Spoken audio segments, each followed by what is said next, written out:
चलिए आज मैं कुंदन कुमार आपको नरेशन पोर्शन का थर्ड पार्ट बताने जा रहा हूँ। इससे पहले कि आप सेकेंड पार्ट तक उसे अवश्य देख लें, ताकि उसे मैंने क्या क्या बताया है। पहले वाले वीडियो में मैं आपको नरेशन किसे कहते हैं, उसके कितने पार्ट्स होते हैं, सेकेंड पार्ट में कितने प्रकार के सेंटेंस होते हैं उसके बारे में मैंने आपको बताया था, और सेंटेंस किसे किसे कहते हैं उसके बारे में मैंने चर्चा करा था। आज मैं बताऊंगा कि नरेशन को कैसे डायरेक्ट से इनडायरेक्ट स्पीच में कैसे चेंज किया जाए।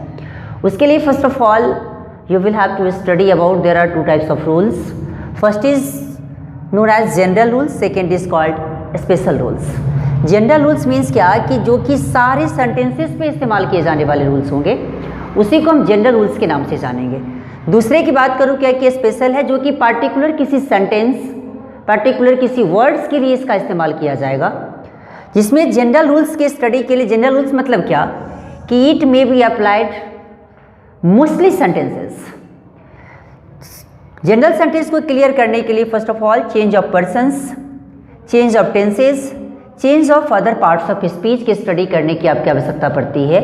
ये जनरल रूल को कंप्लीट करने के लिए चेंज ऑफ पर्सन्स, जिसको कि फर्स्ट पर्सन सब्जेक्ट के अनुसार, सेकेंड पर्सन ऑब्जेक्ट के अनुसार, जैसे कि ये रूल अभी आपके दिमाग में होगा, जो आप देखे होंगे तो आपको याद भी होगा कुछ बच्चे को।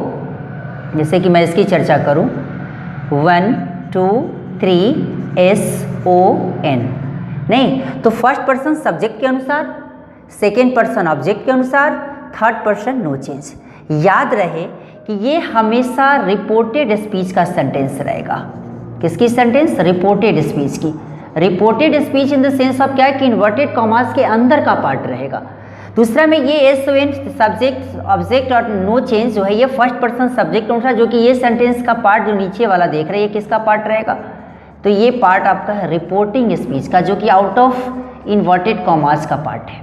ठीक है, तो ये रहा आपका चेंजेस ऑफ पर्सन्स की जब मैं बातें करूँगा, जो कि चेंजेस ऑफ पर्सन्स मतलब क्या है कि जो कि रूल आपको याद भी होगा, जो बच्चे थोड़ा सा स्टडी किए होंगे तो उनकी मैं बात करूँ। जैसे कि फर्स्ट पर्सन की मैं बात करूँ, 1 2 3, फर्स्ट पर्सन सिंगुलर में जैसे आई की चर्चा आती है, आई का प्लूरल वी बनता है। यू की बात करूँ तो यू सिंगुलर है, यू का प्लूरल भी यू ही बन जाता है। ही, सी, इट, और उसके अलावा नाम, श्याम एटसेट्रा जितनी भी सारे प्रॉपर नाउन्स हैं सारे के सारे फॉर्म आपके third person singular number noun में चले आते हैं। और इसी का जब प्लूरल बनाऊंगा तो क्या बन जाएगा? दे। ये आपका सिंगुलर हो गया और ये आपका क्या होगा? ये आपका प्लूरल हो गया। ठीक है, तो ये फर्स्ट पर्सन का जहाँ कहीं भी रहेगा तो फर्स्ट पर्सन किसके अनुसार? सब्जेक्ट के अनुसार। किसके सब्जेक्ट के अनुसार? रिपोर्टिंग स्पीच के सब्जेक्ट के अनुसार। सेकेंड पर्सन किसके अनुसार? तो रिपोर्टिंग स्पीच के ऑब्जेक्ट के अनुसार। और थर्ड पर्सन नो चेंज, जो कि ये रहा आपका चेंज ऑफ पर्सन्स वाला। ठीक है, दूसरे में क्या है कि चेंज ऑफ टेंसेस की मैं बात करूँ तो ये तो फिर इसका अलग रूल ही बताऊंगा, जो जस्ट अभी इसी के जस्ट बाद ही बताता हूँ। Change of other parts of speech है, उसका भी कुछ एक स्पेशल रूल्स है। स्पेशल रूल्स की जब यहाँ चर्चा जो भी आप देख रहे हैं, स्पेशल रूल्स मीन्स क्या कि कुछ स्पेशल सेंटेंसेज होंगे, कुछ स्पेशल कुछ ऐसे वर्ड्स होंगे, उसको चेंज करने के लिए उसका हम इस्तेमाल करते हैं। इसी के जस्ट बाद वाले पोर्शन पे चलता हूँ कि इसके बाद आपको किसके बारे में बताना है, उसके बारे में जैसे ऐसा गौर से इसे आप देख लीजिएगा कि ये चेंज ऑफ पर्सन्स का रूल इतने ही पे खत्म हो जाता है। फर्स्ट पर्सन सब्जेक्ट के अनुसार, सेकंड पर्सन ऑब्जेक्ट के अनुसार, थर्ड पर्सन नो चेंज। बार बार मैं कहता हूँ कि ये रिपोर्टेड स्पीच का पार्ट रहेगा और ये रिपोर्टिंग स्पीच का पार्ट रहेगा। ठीक है, और ये सारे के सारे आपके रूल जो कि फॉर्मूला है तो कह सकते हैं कि जो कि ये एक अपने आप में फर्स्ट पर्सन सब्जेक्ट के अनुसार, सेकेंड जो कि फर्स्ट पर्सन है ये, और ये सिंगुलर है, ये प्लूरल है, आई का प्लूरल भी बनता है, यू का प्लूरल यू ही रह जाता है, ही सी इट, दे का ही सी इट, ये सारे का प्लूरल दे बन जाता है। और ये सारे पर्सन्स हैं। ठीक है, पर्सन्स तो यही पर्सन्स के मुताबिक आपको चलाऊंगा। फिर इसके नेक्स्ट पार्ट पे लाता हूँ उसको जरा सा। अब मैं जरा सा मैं आपको बताऊंगा चेंज ऑफ टेंसेस के बारे में।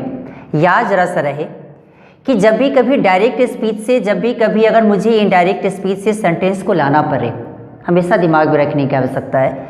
क्योंकि अभी मैंने क्या लिखा है कि नोट में कि if the reporting verb is in the present or future tense, the tense of the verb in the reported speech doesn't change. मतलब क्या कि जब भी कभी रिपोर्टिंग वर्ब किस में रहे, रिपोर्टिंग वर्ब यहाँ से यहाँ तक के पार्ट को हम क्या कहते हैं? तो रिपोर्टिंग स्पीच के नाम से जानते हैं। यहाँ से यहाँ तक के पार्ट को हम क्या कहते हैं? यहाँ से यहाँ तक के पार्ट को रिपोर्टेड स्पीच के नाम से जानते हैं। ये रहा रिपोर्टिंग स्पीच और ये रहा आपका रिपोर्टेड स्पीच। अब इसमें क्या बताया कि रिपोर्टिंग वर्ब किस में रहे? Present or future. यहाँ देख रहे हैं आई से, ये से जो वर्ड है ये कौन सा टेंस में? प्रेजेंट टेंस में है। तो प्रेजेंट और फ्यूचर टेंस में रहे तो the tense of the verb in the reported speech doesn't change. मतलब क्या है कि जब यहाँ से यहाँ तक का पार्ट अगर प्रेजेंट और फ्यूचर में रहेगा तो रिपोर्टेड स्पीच के टेंस में कोई बदलाव नहीं होगा। क्या मैंने कहा कि यहाँ से यहाँ तक का पार्ट जो रिपोर्टिंग स्पीच का पार्ट है वो रिपोर्टिंग स्पीच का पास्ट अगर प्रेजेंट और फ्यूचर में रहेगा तो उस कंडीशन में रिपोर्टेड स्पीच के टेंस में कोई बदलाव नहीं होगा, लेकिन याद रहे कि चेंजेस ऑफ पर्सन्स में बदलाव होगा। जैसे कि फर्स्ट पर्सन यहाँ पे देखिएगा, फर्स्ट पर्सन सब्जेक्ट, जब मैंने इसको जब चेंज करूँगा डायरेक्ट से इनडायरेक्ट में लाने के लिए तो I say that, remove of the inverted commas को खत्म करने के लिए दैट का इस्तेमाल क्यों, क्योंकि यहाँ से यहाँ तक का पार्ट आपका असर्टिव सेंटेंस का पार्ट है। असर्टिव सेंटेंस में फिर अफर्मेटिव सेंटेंस है, इसलिए यहाँ पे इस इन्वर्टेड कॉमास को रिमूव करने के लिए, इसको हटाने के लिए किसका इस्तेमाल करना पड़ा, दैट का। तो यहाँ दैट लगा दिए और फर्स्ट पर्सन सब्जेक्ट के अनुसार तो यहाँ वही सब्जेक्ट है, फर्स्ट पर्सन यहाँ गया, लेकिन इसके चेंजेस ऑफ टेंसेस में कोई बदलाव नहीं होगा। यहाँ भी पास्ट है, यहाँ भी पास्ट का पास्ट टेंस ही रह जाएगा। इसलिए जब इसको डायरेक्ट से इनडायरेक्ट में जब बदल के लाएंगे तो इसका सेंटेंस आपका क्या बन जाएगा, आई say that, first person subject के अनुसार तो आई, क्योंकि ये भी सब्जेक्ट है ये भी सब्जेक्ट है तो इसी का यहाँ पे आई आ गया। ये पास्ट टेंस का फॉर्म में, ये भी पास्ट टेंस के फॉर्म में चला गया। ऑल है तो ऑल का ऑल ही छोड़ दिया। माई फर्स्ट पर्सन सब्जेक्ट के अनुसार तो यहाँ भी इसको हम बदलाव नहीं कर सकते क्योंकि ये पोसेसिव एडजेक्टिव है। बुक्स है तो बुक्स को बुक्स ही छोड़ना पड़ेगा। ठीक है, अब इसके बाद वाले पोर्शन में चलते हैं। जब आपका टेंस जब किस में रहेगा, जब अगर रिपोर्टिंग स्पीच जब पास्ट टेंस में रहेगा तो कैसे कैसे हम इसको बदलाव करेंगे। अब मैं जरा सा चेंजेस ऑफ टेंसेस की बात मैं करूं, इसमें ज़रा सा गौर से केवल आप देखिएगा, बहुत शॉर्ट ट्रिक, बहुत कम समय में पूरा का पूरा आपका नरेशन पूरा पूर्ण टू पेन कंप्लीट हो जाएगा चेंज ऑफ टेंसेस वाला। याद रहे कि जब भी कभी टेंसेस में कुछ भी परिवर्तन होता है तो हमेशा रिपोर्टिंग स्पीच किस में रहेगा, पास्ट टेंस में। ये सारे यहाँ से यहाँ तक का जो पार्ट अभी आप देख रहे हैं सारे के सारे पार्ट आपका डायरेक्ट स्पीच का पार्ट है। ठीक, और इसका जब यहाँ से यहाँ तक का जो पार्ट आप देख रहे हैं सारे के सारे पार्ट आपका इनडायरेक्ट स्पीच का पार्ट है। ठीक, ये रिपोर्टिंग स्पीच कौन सा टेंस में रहेगा, पास्ट टेंस में। रिपोर्टिंग स्पीच बोले तो कहाँ, इन्वर्टेड कॉमास के बाहर वाला पार्ट। रिपोर्टेड स्पीच का पार्ट बोले तो किसका पार्ट, तो with in and inverted commas के अंदर वाला पार्ट। दूसरे की बात बोले ये सारा फॉर्म किसका रहेगा, तो डायरेक्ट स्पीच का। चेंज आपको किस में करने के लिए देगा, तो इनडायरेक्ट स्पीच में। ठीक, दूसरे की बात करें कि रिपोर्टिंग स्पीच जब भी किस में रहेगा, पास्ट टेंस में। रिपोर्टेड स्पीच आपका सिंपल प्रेजेंट टेंस में रहेगा, तो उस कंडीशन में इनडायरेक्ट स्पीच में जाने के लिए सिंपल पास्ट टेंस में उसका स्ट्रक्चर को बैठाना पड़ेगा। बोले तो केवल टेंसेस वाला फॉर्म में। फिर आपका जो पर्सन है, पर्सन सब आपका सेम रह जाएगा। फर्स्ट पर्सन सब्जेक्ट के अनुसार, सेकंड पर्सन ऑब्जेक्ट के अनुसार, थर्ड पर्सन नो चेंज। दूसरे की बात करें कि जब अगर रिपोर्टिंग स्पीच पास्ट टेंस में रहे, रिपोर्टेड स्पीच जब प्रेजेंट कंटिन्यूअस टेंस में रहे, तो डायरेक्ट से इनडायरेक्ट में लाने के लिए आपको पास्ट कंटिन्यूअस टेंस में ले जाना पड़ेगा। जब अगर रिपोर्टिंग स्पीच जब पास्ट टेंस में रहे, रिपोर्टेड स्पीच जब प्रेजेंट परफेक्ट टेंस में रहे, तो रिपोर्टेड स्पीच को इनडायरेक्ट स्पीच में लाने के लिए पास्ट परफेक्ट टेंस में लेकर जाना पड़ेगा।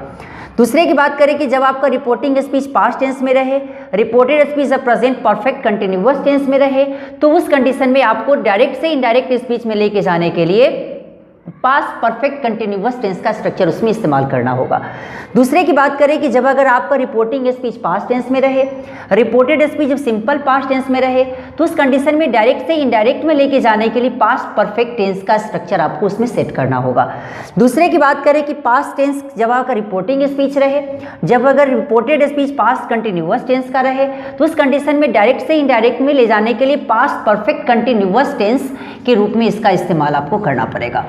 दूसरे की बात करें कि जब आपका रिपोर्टिंग स्पीच पास्ट टेंस में रहे और वो सेंटेंस यूनिवर्सल ट्रूथ रहे, जैसे कि कहा जाए कि the sun rises in the east, उस कंडीशन में अब आपको कुछ भी चेंज नहीं करना है।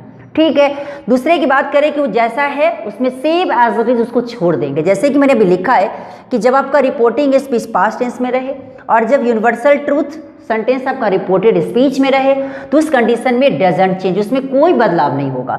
और जब भी कभी अगर रिपोर्टिंग स्पीच पास्ट टेंस में रहता है और जब आपका रिपोर्टेड स्पीच में शैल, विल, मे, कैन वर्ड आपको लगा मिले, तो उस कंडीशन में याद रखिएगा कि शैल को शुड में ट्रांसफर करना होगा, विल को वुड में ट्रांसफर करना होगा, मे को माइट में ट्रांसफर करना होगा, कैन को वुड में ट्रांसफर करना होगा। ठीक, अभी भी जैसा गौर से समझ लीजिएगा कि जब आपका रिपोर्टिंग स्पीच पास्ट टेंस में रहेगा, रिपोर्टेड स्पीच में shall word, will word, may word, can word अगर आपको लगा मिले तो उस कंडीशन में शैल को शुड में, विल को वुड में, मे को माइट में और कैन को कुड में ट्रांसफर करते हैं। ठीक, इसके बाद वाला वीडियो में मैं आपको ये बताऊंगा कि आपको फिर चेंज कैसे कैसे करने हैं, किस रूप में, कहाँ पे आपको दैट लगाना है रिमूव करने के लिए इन्वर्टेड कॉमास को, कहाँ पे आपको इफ़ या वेदर का इस्तेमाल करना है, कहाँ पे टू का इस्तेमाल करना है। और ये वीडियो आपको कैसा लगा इसके बारे में लाइक, सब्सक्राइब एंड कमेंट करना ना भूलें और इसे शेयर भी करें कि ताकि ज़्यादा से ज़्यादा बच्चा इसे कम समयों में पूरे के पूरे नरेशन चैप्टर कंप्लीट कर सके। Thanks a lot.